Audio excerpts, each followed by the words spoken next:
This is Zach from our nation's capital, Washington, D.C. It's Saturday morning, my friend, and you are listening to Light Talk. And this is Stan in Gainesville of the state of Florida. And today we are talking about contract negotiations, taking photos of your design, DMX a la mode, and this past Sunday's Grammy Awards, all on Light Talk. And this is David, coming to you from the beautiful Belmont Shores neighborhood of Long Beach, California. And if you don't already know, you are listening to Light Talk, and we are the Lumen Brothers. Welcome, everyone, to episode 410, and today is our annual Grammy Awards show review. We will be chatting about the Grammys during our Let's Talk About segment in about 20 minutes. Until then, we answer your questions about lighting and video. And speaking of video, we welcome back brother Zach Bovary to the show. We have not seen you since LDI, Zach. How are you doing? I'm doing pretty good. Thanks for asking. How are you guys? I like Zach's voice today. It's a very 1970s FM voice, right? You'd hear at 2 a.m. in the morning, you've just been listening to 20 minutes of Inagata Davida. Coming up next, we have a little bit King Crimson, Genesis, and of course, Vanilla This Fudge. is my Scott Muni impression here. It's definitely not Wolfman Jack. Okay. No. I'm more of the night owl kind of guy. You're the Nightfly. You got to be Donald Fagen's There you Nightfly, go. right? Right. Okay. By the way, Lori heard that album for the first time a couple months ago. She completely flipped out. She loved it so much. Yeah, Wow. It's pretty good music. She's only 50 years behind. She's catching up. Honestly, she was a Valley girl. I mean, she grew up in like the 80s. So she's more into X and, things like that. Okay, so just for a little self-promotion, I've got an article out on Live Design Online about the backstage at the Grammys. I was there last week during the setup. It was pretty phenomenal, and I go into details on it, so check it out. And we're going to be talking about the Grammys today during Let's Talk About, so that's going to be a lot of fun. But let's go ahead and get started with our questions. And I believe, Stan, you have the first question today. Yes. And the question today comes from Jonathan in Miami, who asks, why do all these light fixtures have multiple modes that affect the DMX channels? And is this complicated? And how can this be handled when something changes? Well, yeah, DMX a la mode. To tell you the truth, I don't really understand it myself, other than to say perhaps people just like to tinker.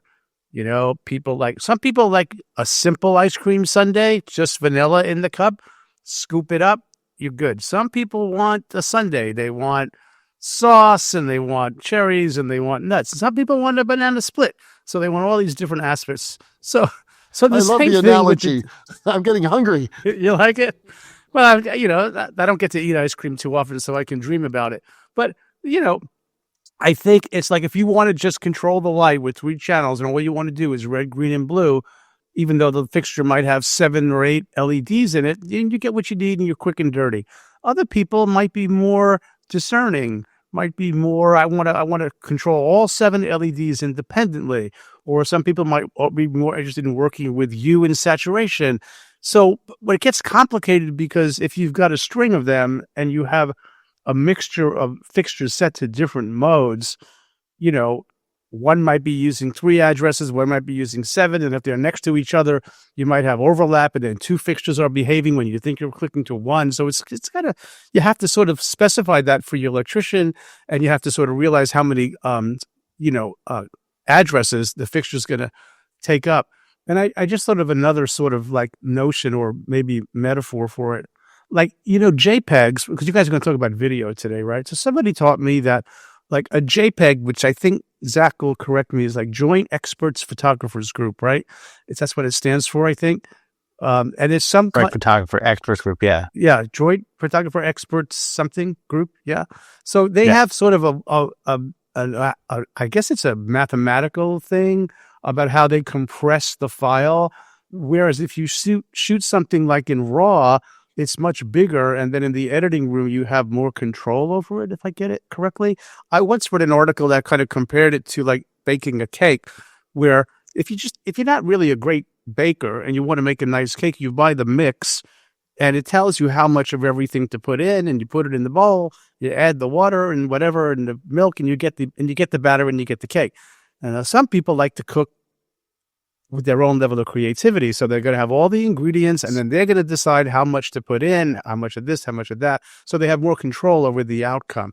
I don't know. Is that a fair metaphor? And I'm using that as in video and photography, that level of compression or raw files, and the same thing with the light.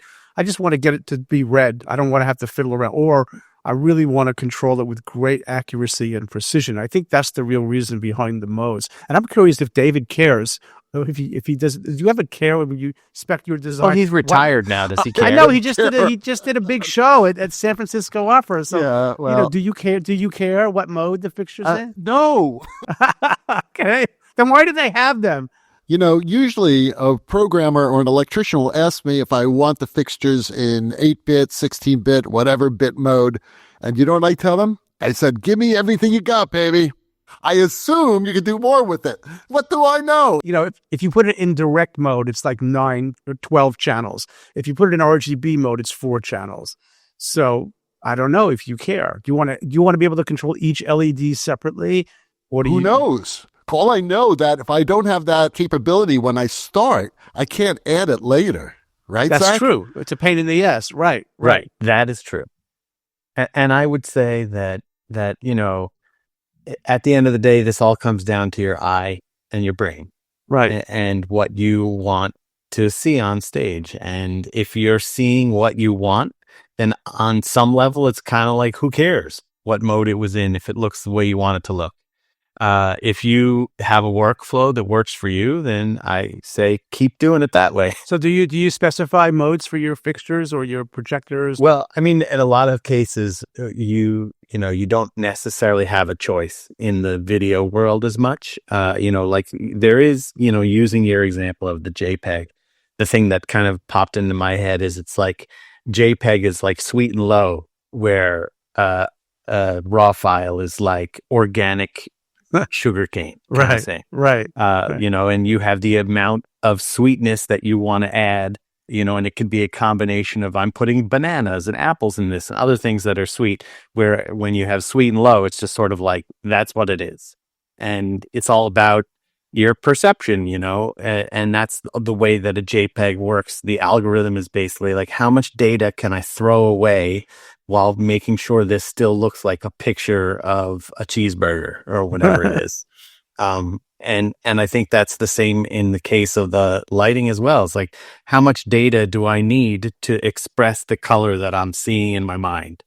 And, we all have, and the reality with all of these things, especially with the LED fixtures, is we're all just trying to simulate what we used to be able to make with traditional fixtures before the world of LEDs took over.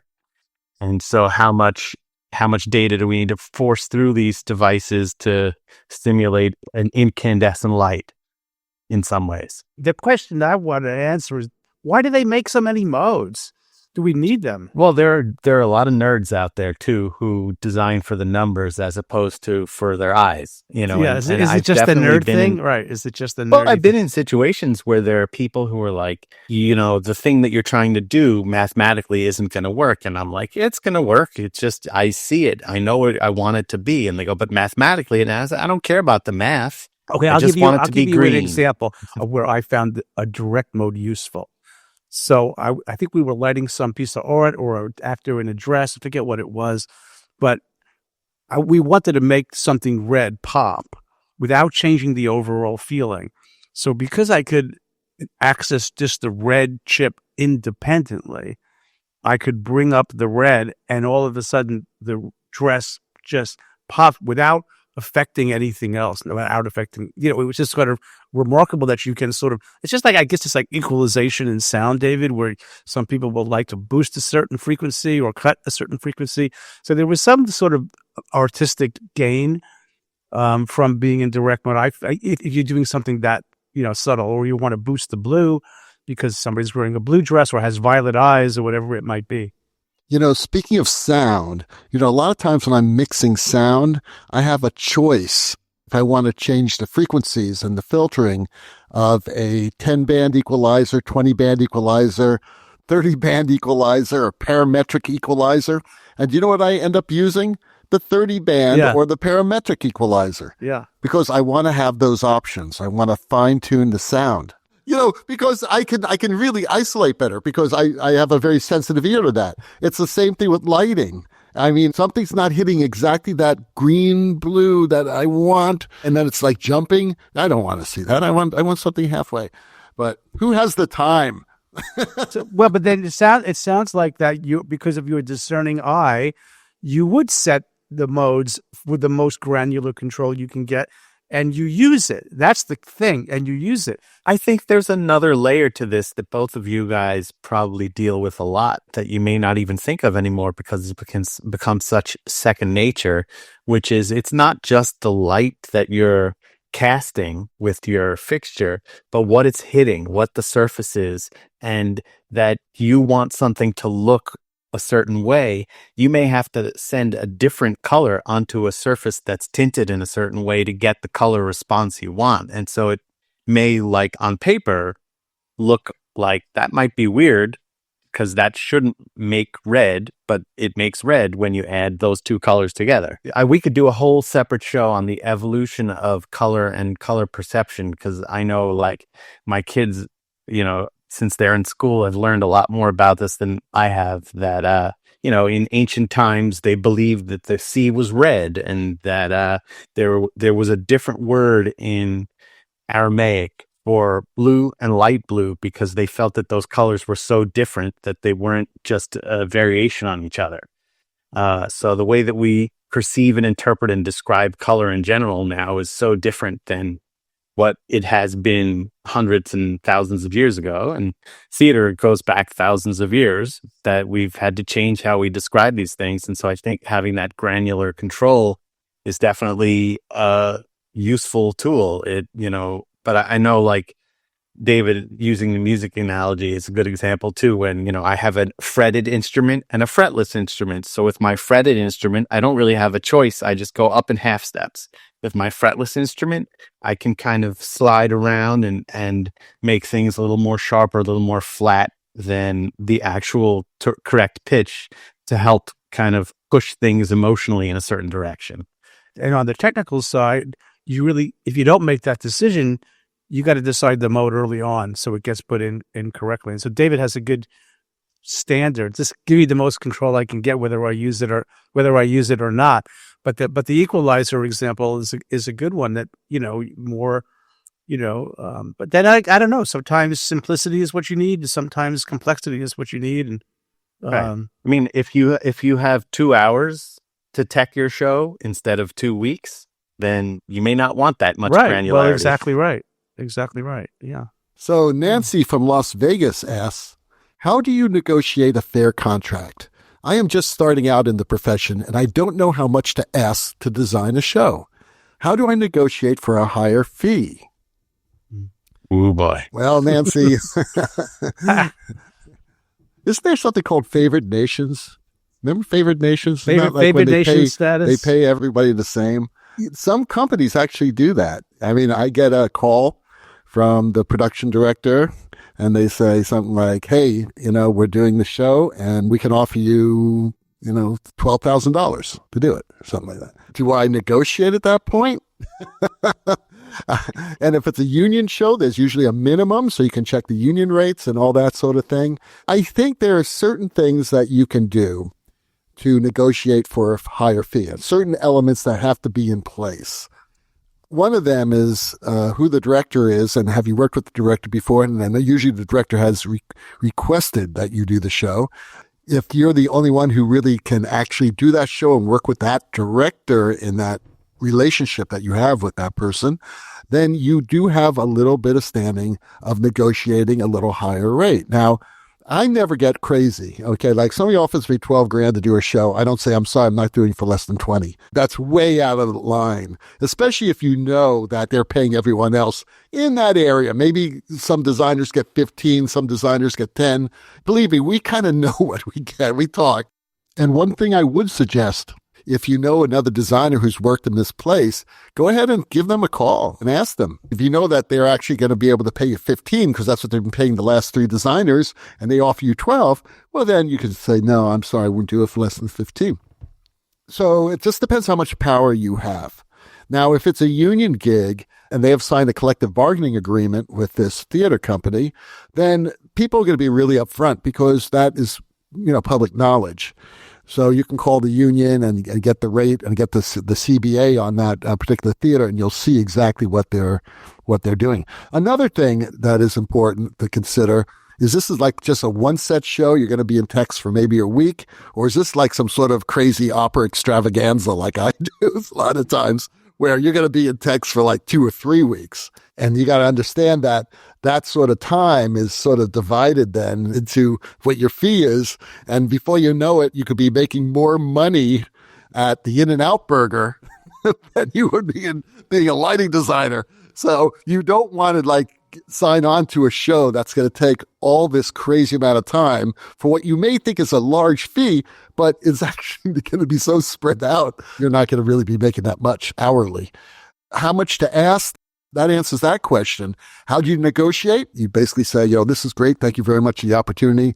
However, is there any possible way that we could raise this up to 13,000 or 14,000 or whatever that number is? And usually, if you approach it that way, then the person can come back and say, I can do this amount of money. And then all of a sudden, boom, you're there. Okay, that's how you negotiate. It's a whole art form in itself, the art of negotiation. And I would say one thing in particular, that took me a while to learn is, you have a number in your head of what you think your work is worth for that project. Let's say my work on said show is worth $10,000. They offer me $9,000. I wouldn't ask for 10. I would probably ask for 11 because you want to sort of settle on the number that you want, as opposed to if they offer you $9,000 and you ask for $9,500, they might have had $10,000, but they're going to give you whatever the lowest amount that you ask for is. No, it'll probably be $9,250. They'll say, let's split the difference. Right. Yeah. And of course, there's all kinds of other things to think about. And it's good that you mentioned the collective bargaining agreement, because I think it's important to familiarize yourself with all the little nitpicky details in there. Like, for instance, if you're working at a Lort theater, there's a separate line item for reimbursables in a Lort contract. So I think that it's like either $300 or $400, where a Lort theater is required to reimburse you kind of no questions asked. So that would be like meals or transportation. I mean, I don't think you can go to Disneyland while you're working in California and ask them to reimburse that. But, those things all kind of add up. And the way that we look at this in sort of the corporate world is your overall compensation. So your overall compensation is your fee, any kind of per diem you might get, any kind of reimbursable budget. Are they providing transportation for you? Are they renting you a car? What kind of accommodations are you going to have? And so I like to look at all of these things. And sometimes, there may not be wiggle room in the fee, but you can say, okay, well, then I might want a rental car instead of just taking a couple of Ubers, or I might want private housing instead of shared housing, and things like that. So, the art of negotiation is also sort of learning to recognize where there is wiggle room and where there may not be wiggle room. And I think, Stan, you and I probably also look at this from a different perspective in the corporate world, where everything is about hours as opposed to a fee. So like when we do a theater project and there's a fee, and then we kind of say, okay, how many hours should I stop at in order to not lose money on this project, as opposed to a corporate project where we might go, okay, so we're going to have 1 hour meeting every week. We're going to have 2 hours of work every week. There's drafting, there's this, there's that. So we're looking at 200 hours of work at $150 an hour or something like that. And we come up with a fee that way. But a lot of this also is sort of asking for what you think you're worth. Hopefully you think you're worth the maximum. And then let the producer or the client tell you, I don't have that. I only have this. I mean, most of the time they have more than what they say. So how does that differ, Stan, in your world? Well, before we go to my world, as Zach has correctly said, and David gave a lot of good stuff, volumes and volumes of books have been written on how to negotiate. So I'm going to do what I try to do with my crystallization method here. I'm going to squeeze this down to a diamond. So don't leave anything on the table. So you can start with that. Now, how much is on the table is X. You don't know. So you say you're starting out in the profession. So you got to start with the calibration there. Maybe you know how much people get. Maybe you don't know how much other people get who are your level of experience and status and all of that. Don't try and be an estimator. Don't put the estimator hat on. Put on this hat. How much are you willing to spend to do this thing? How much is it worth to you? So in this scenario, I would apply the same sort of concept. How much is it worth to you for you to do this show? And ask for that. Right now, we were doing some shopping in Orlando. We met an interior designer in a furniture store. We had a nice conversation, and she does all kinds of residential, like video walls and AV systems and cabinetry for people's homes. And she was talking about her frustration, and she does it fee-based. And then, of course, people ask for changes, and he ends up with the frustration and maybe losing money. And I said, well, maybe you want to switch from fee-based to, like Zach just said, to hourly-based. And think about your design process, right?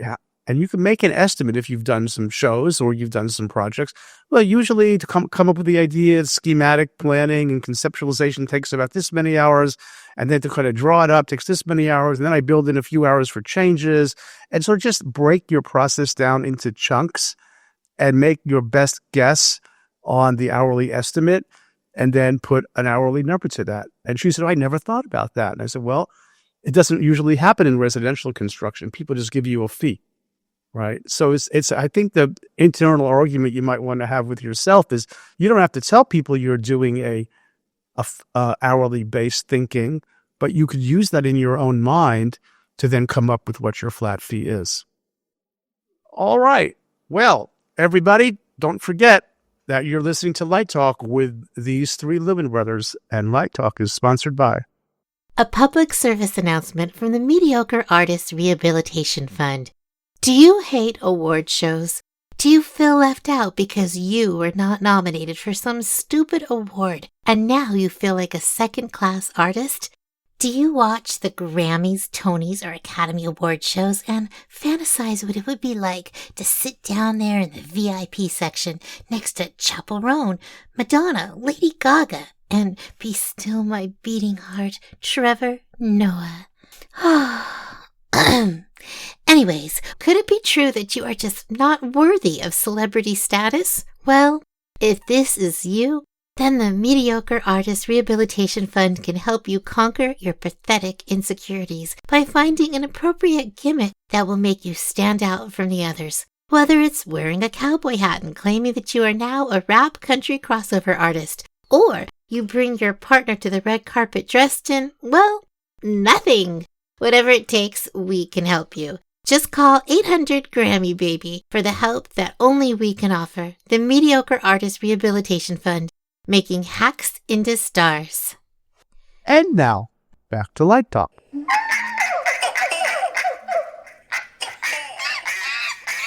Well, the sound of those monkeys, iguanas, and ducks wreaking havoc in Stan and Pam's kitchen trying to make a batch of banana and sauteed gefilte fish cookies means that once again it's time for Let's Talk About.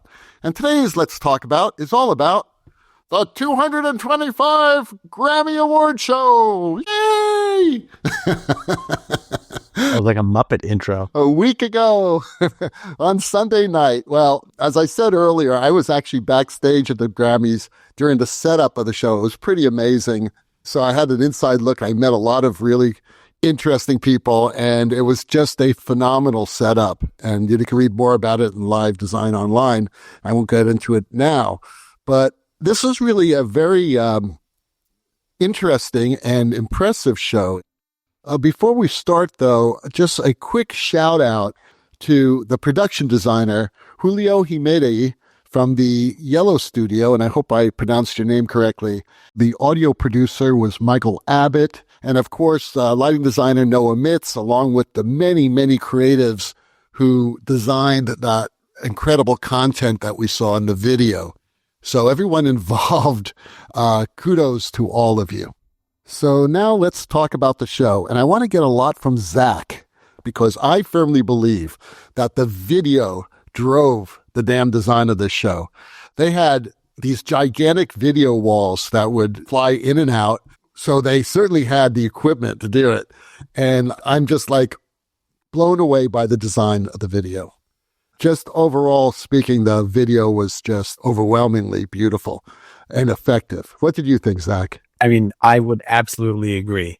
And it's funny that you watch all these different awards shows for the various art forms that we celebrate here in America, especially, and having designed content for a broadcast award show before, I can tell you that I'm not totally sure why, but the music industry seems to care more about the way it's presented, the way it looks in person and on television than any other industry. Right. And it's almost weird in that way, because you'd think like the Oscars is all about presenting film. And they do a lovely job, but the Grammy Awards like really knocks it out of the park. Like they really go out of their way to try to make the broadcast something unique and engaging, whether it's, the visuals, and I'm always amazed when I deal with music artists in these broadcast shows at how much they want to have a hand in what the visuals are, as opposed to just leaving it up to some content monkeys or a screens producer to just throw some stock stuff up there. They always have a concept. And then the other part of it is also the Grammys really has these wonderful like intentional mashups of artists where they take different people that you wouldn't normally see performing together and put them together. So they're trying to make it so that when there is a live musical number, it's not the same as what you'd see in a concert or it's what you'd hear on the record. They want you to see a version of it that you could only see in the broadcast, which I love. Right. What stuck out? I've got so many things, but I just want to hear from a video designer and a musician, by the way. The thing that stuck out the most to me, more than any particular performance or look, was just how well the video screens looked on TV. Like how nicely it filled the frame. Because, you see some things and you end up with close-ups of performers, and then there's just like some blurry blobs behind them, which we know as designers is a video screen, but you're just seeing the bokeh version of it because the camera is blurring it out. Or, we might see patterns or something else, but like the Billie Eilish thing where they just had this blend of scenery that kind of went off into the background, and it was echoing what the music video for that song is. It was just things like that where they just go out of their way to frame it on TV in a way that's so warm and appealing and helps to convey information, because another one where I think they do a really good job in a similar way is the Rock and Roll Hall of Fame, where, they're able to balance the humans and the imagery in a way that nothing feels like it's overwhelming the other. You're still getting the meat of the live performance that you want to see, but you're also getting this additional layer of information, like, that wonderful opening number with the Randy Newman song, the I Love LA. Oh my God, that was gorgeous. Celebrating the firefighters. That was awesome. But you're also getting this nice balance of the stars that are on stage. And of course, that one in particular, we noticed that Taylor Swift was sitting right behind them on stage. So they had one camera angle where he picked her up as well. I also think, to your point, Zach, having Trevor Noah interact with the artists around the tables really showed the humanity of the people, because it was like very intimate and kind of interesting and funny. I mean, in certain moments it was really great. And then seeing them on stage, it was a beautiful juxtaposition and really actually connected that humanity you're talking about to the presentation, which was really incredible. Totally agree. And I think he's also like a really great host. He's just kind of like down to earth. He's not goofy. Oh my God. He was fantastic. I just thought that he did such a great job in a sort of format that's not all scripted. Things happen in the Grammys. So I thought that was pretty awesome too. And as a musician, David, I sent you a video earlier today. I don't know. I don't think it was on the TV, but you may have seen it since you were there. Did you see the thing of Bella Fleck? No. What happened to Bella Fleck? Bella Fleck does this version of Rhapsody in Blue entirely on the banjo that is absolutely amazing. Oh, I haven't seen that. No. After you see this, you'll just be like, this guy is without peer. Well, yeah.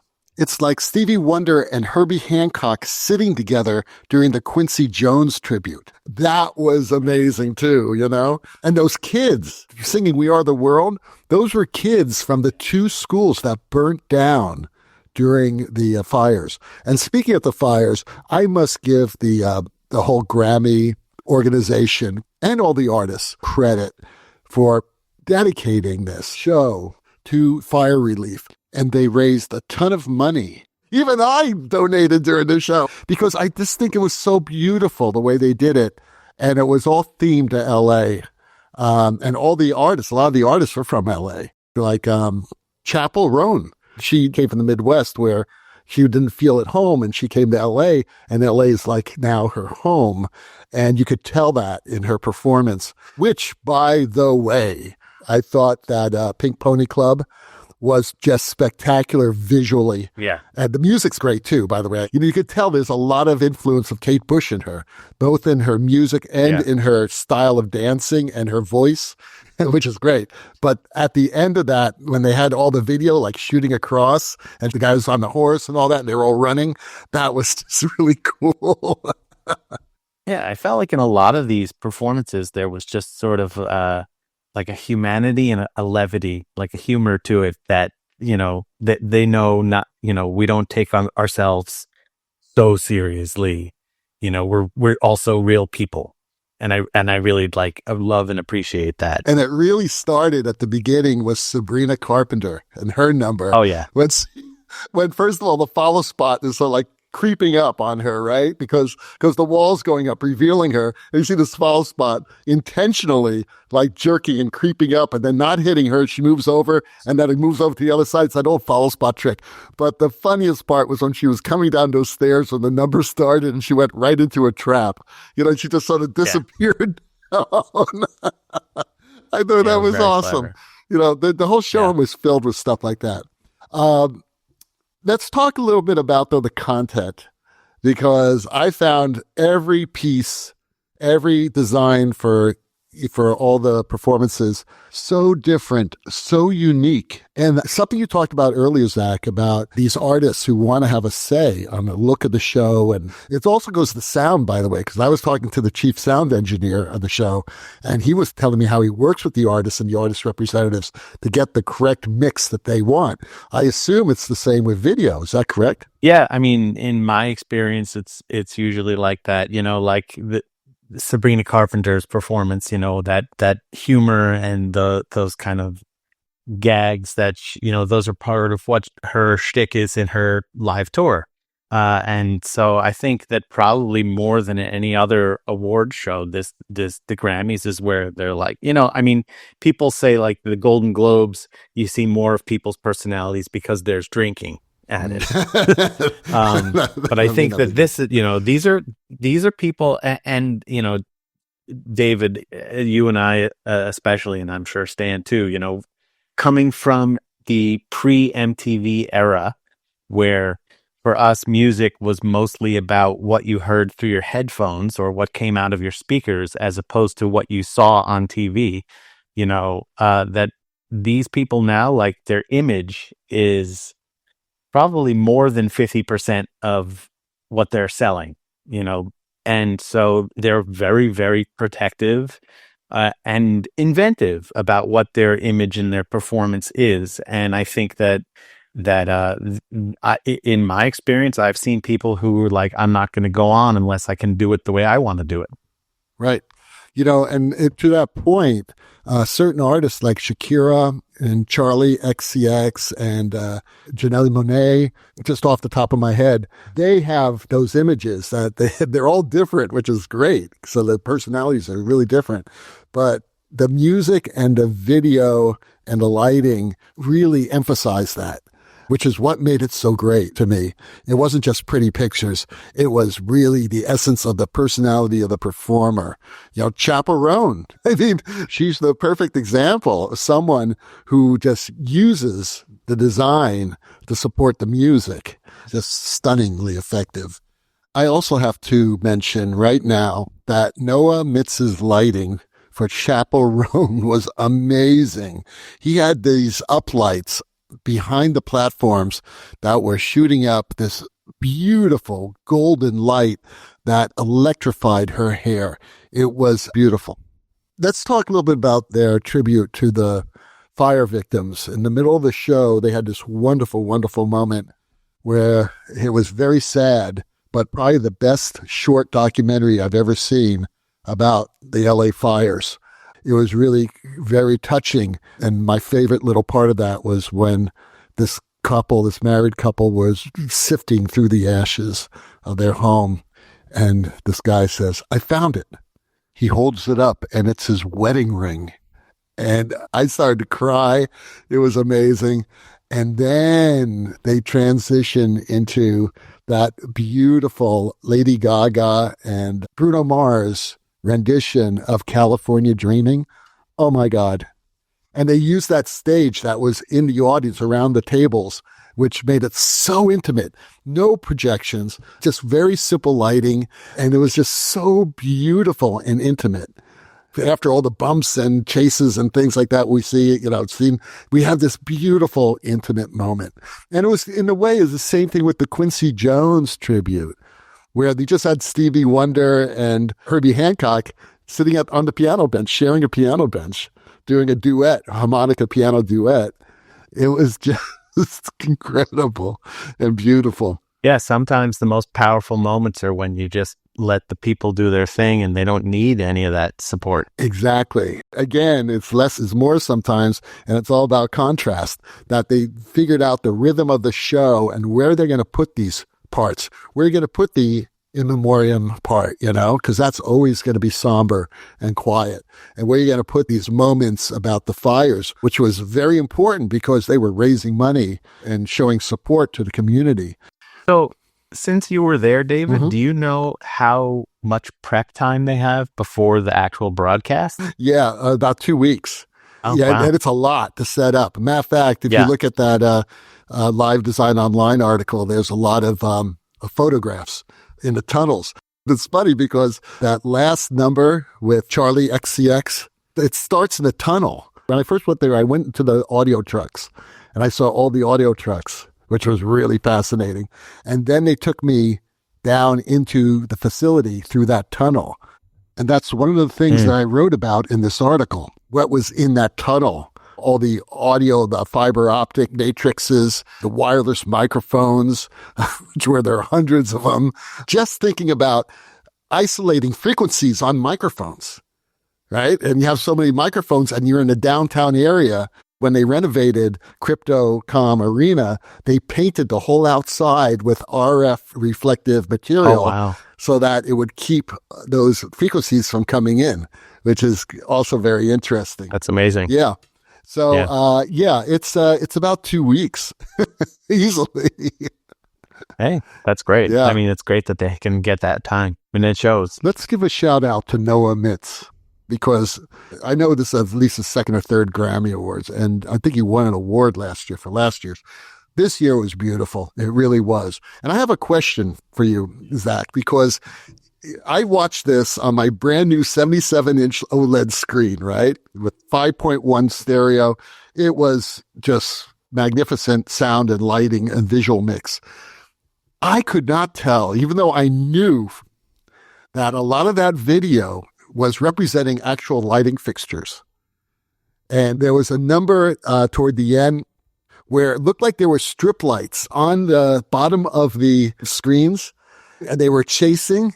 And I'm saying that's done in video, because there's no way they would put it, and they can do that in video. And then there was this fabulous number near the end. I believe it was Dochi, where they started out with this image of a fan upstage center. And then it just evolved out into this most magnificent video of all these 3D structures. All of a sudden, all these towers and lighting fixtures came into the video, but it looked three-dimensional, with the lights actually doing light cues, and then they disappear. So obviously there were projections. It was pretty spectacular how all that was done. And that's something that you would only appreciate if you're sitting center, right? Because a lot of this stuff was actually in forced perspective. So from the camera point of view, it all looked 3D.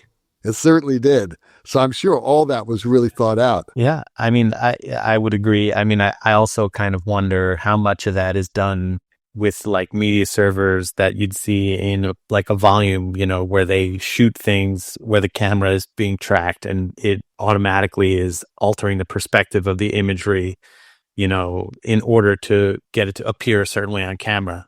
But yeah, it was so well executed. I mean, I will say, if you want to feel old, watch it with a 12-year-old like I did, because I'm like, there was a lot of, who's that? Who's that? Who's that? And he was like, oh, Dad, come on. Oh, me too. I didn't know a lot of these artists. Yeah. But you know something? I was impressed, and now I'm a fan. Yeah, absolutely. I'm a big fan of Chappell Rone, big fan, which made me very popular with Laurie's daughter, Char. Nice. Anything else you want to mention, Zach? No, I mean, the thing that you were saying, which I think is indicative of such a successful design, is that for me as a veteran video designer, there were lots of times where I was like, that video?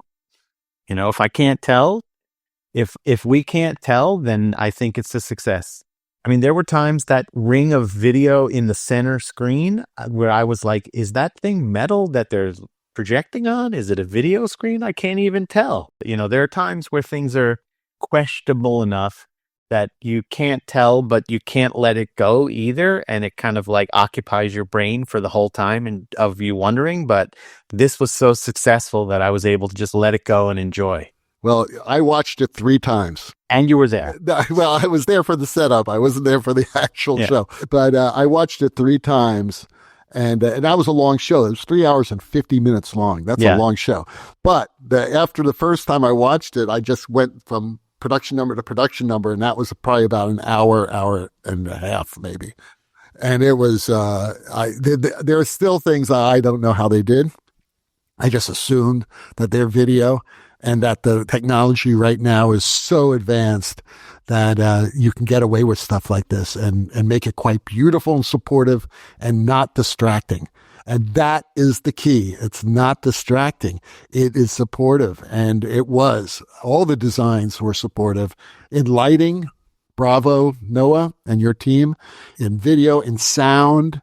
And I would tie it back to what Stan said earlier about, you know, when there's a lot of work, things cost more. When there's not a lot of work, things are more affordable. In that, I think that because of what's going on and what just happened in LA, there was really probably a massive concerted effort to try to make this as special and as beautiful as possible. And everyone was able to just put their egos to the side and put their wallets to the side and say, let's just make the best possible product. And that's what Stevie Wonder said. He said when they were doing We Are the World, Quincy Jones told all those amazing artists, leave your egos at the door. As a matter of fact, there's a wonderful documentary about that called We Are the World. Yeah. Watch it. It's amazing. And he actually put up a sign at the door that says, leave your egos here. That's what everyone did. And you could tell that all those people in the audience, all of them knew why they were there. And it was beautiful. I just thought it was a beautiful production. Yeah. So that pretty much wraps up our Grammy Show review for 2025. So Zach, this is how we thank you. You get the last question of the day. All right. So Jeff in Los Angeles writes, I'm always struggling to keep my portfolio up to date. I often find I'm so busy during tech that I run out of time to take photos of my work. Do you have any tips for capturing your work? So So that is a really great question. And I have definitely been in that situation, and I'm sure you guys have too. And one of the things that I learned not too long ago is that there's something, I think, Stan, correct me if I'm wrong, but in the old days, it was called like the auto velometer, where it would take pictures by itself every couple of seconds, like kind of like time lapse. That I've learned to just put my phone on a little tripod and let it take pictures every couple of minutes, and then I have photos. But the other part of that is having a friend take photos. One time I did a show with Driscoll Otto, who I know is a friend of the show, and we got a bunch of the designers together, and we actually hired a photographer to take design photos of the show, which turned out to be a great thing. And when we split the cost between the scenic lighting, costume, and video designers, it ended up only being a couple of bucks each. And it was really worth it. One of the things, it's funny, this question mentions the portfolio, but we talk about this a lot, especially in the corporate world too, is documentation, not just that you want to have pretty pictures for your website and for marketing purposes, but also, do you want to recreate this somewhere else? Will you have a record of that? And I think that's an important argument or discussion to bring up with producers and or employers who may not be thinking about, the time that you need to do that is, you're doing this opera in, Minnesota, and then it's going to go to Dallas or something. You got to have pictures of it so you know what to do when you move it. So that kind of documentation is equally as important for your personal portfolio as it might be for your actual career. So, what do you guys have any tips? That's a good point about your personal documentation, because I know chances are it's going to move somewhere, and it may move 10 years later. And with my memory, I'm not going to remember what I did. Jeff, yeah, so 2 words, GorillaPod. I discovered the GorillaPod. I think Zach knows what it is. So it's like a tripod. It's only about, I don't know, not even a foot tall. It's got these you can just sort of wrap it around anything, right? So you can put it wherever you want to put it. It stays there pretty well. It's lightweight. You can get an attachment to put your iPhone on it. You can put your SLR on it. And then you can you could do what Zach suggested, is have it take a picture every so often. I'm going to recommend another thing. Maybe if you're going to do it with your phone, and the phone cameras are pretty great these days, especially with low light. I didn't know this, but there's like 100 people at Apple who just work on the camera, and but the features of the Apple Camera app don't take full advantage of what the camera can do. So there is one that I'm going to recommend, and we've had it for years, called Pro Camera. It's like a $10 download, and you can do all sorts of things with it, including, I was just looking to see if it has a shutter release or some way where you can remotely trigger it. So you're working, you're queuing, you look up, oh, that's pretty, click, and the camera can be set where, and you just sort of shutter release the exposure. So I know you can do that with an SLR, even a small little Nikon, put it on a GorillaPod, wrap it around, octopus, some pipe or someplace on the check table, let it just sit there, and put the little button by your desk, and whatever you feel like it, click. So you don't have to frame, you don't have to take your attention off of your design. And when you get famous and you have money, you'll hire a professional photographer, which is the best way to do it. Some companies automatically do it. I don't know, David, I'm curious, how do you shoot your shows? Do you have, is there a pro comes in, or what happens for you in the operas? It's funny because I did another article for Light Design Magazine on my opera in San Francisco, and I ended up using all my own photographs of that show. And I take them usually during a dress rehearsal, but I'm at the table. I usually take them right at the table. Mm-hmm. And I use my iPhone 16, and it is gorgeous. I got a Pro Max, so it's really as good as you can get on an iPhone. And then the photographer, who's also fantastic, took a bunch of close-ups and things like that. But as it turns out, for the purpose of this magazine, I wanted far shots. And my far shots looked really good. You can't depend on a professional photographer from a company to do far shots, because they're going to do mostly close-ups. Because the people who buy them are the artists, not the designers. That's what they're looking at. And also the company, they want that for publicity. So, yeah, I do my own. Zach, I had a question for you. Being a video designer, and this relates also to lighting designers as well, but being a video designer, because most of your videos are probably moving, do you take videos of your videos? No, but I mean in a live sense. I mean, you can show your video, but that's not showing the people how that video integrated with the performance. So how do you handle that? You try to imagine yourself as the show photographer. So like, let's say we've done an exhibit. A lot of times it's about finding a way to show the connection between human scale and the imagery. So if it's something on stage, you want to have an actor in it so you can see like, oh, this is the way that the actor interacted with this video. Or if it's like a theme park attraction, this is a guest. I did a theme park thing, and one of the things that really makes the difference is seeing how the people are enjoying it, as opposed to just seeing the imagery itself. So it's really like seeing that human connection in it. Much like how when we watch these performances in the Grammys, it's about seeing the audience interaction, seeing the people applauding, seeing the band against the screen. Oftentimes what I tell people when they're looking at going into this kind of work in general is that we're creating images that are going to be on a screen that's going to be part of the story. It's not going to be the story. It's not the same as creating imagery for a TV commercial or a movie. The screen is just a part of something else. And so we're trying to show the whole world in these videos or photos that we take, not just trying to show the image itself. Zach, thank you for being here and adding come more your often. expertise. Come more often. Yeah, man, you gotta come back. Well, the rocking sounds of the Luminoids with the incredible bass and guitar performances by Brother Zach tells us that once again you've spent another morning listening to Light Talk. You can hear our show on just about every podcast site out there. Check out our website on lighttalk.org and be sure to follow us on Facebook and subscribe to our podcast. That way you will not miss a second of Light Talk insanity. No guarantee is offered regarding the accuracy of any statements or opinions made on this podcast. However, if you decide to litigate, the Snoot Group and the very shiny new legal team of Watson, Leitner, and Beam will defend us until our retirement funds are completely depleted. Light Talk is written and produced by the Lumen Brothers and Sisters, coming to you from Gainesville, Washington, D.C., and Long Beach, California. And be sure to join us next week when we talk about more lighting shenanigans and serve you more of our casserole of nonsense. Light Talking Brothers, doing it again, broadcasting questionable Lumen knowledge and a little bit of humor around the world.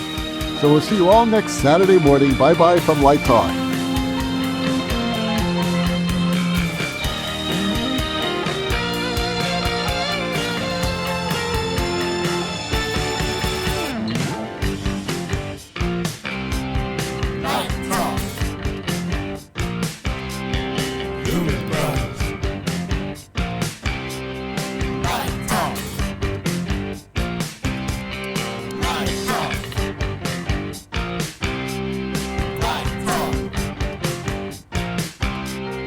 Lumen.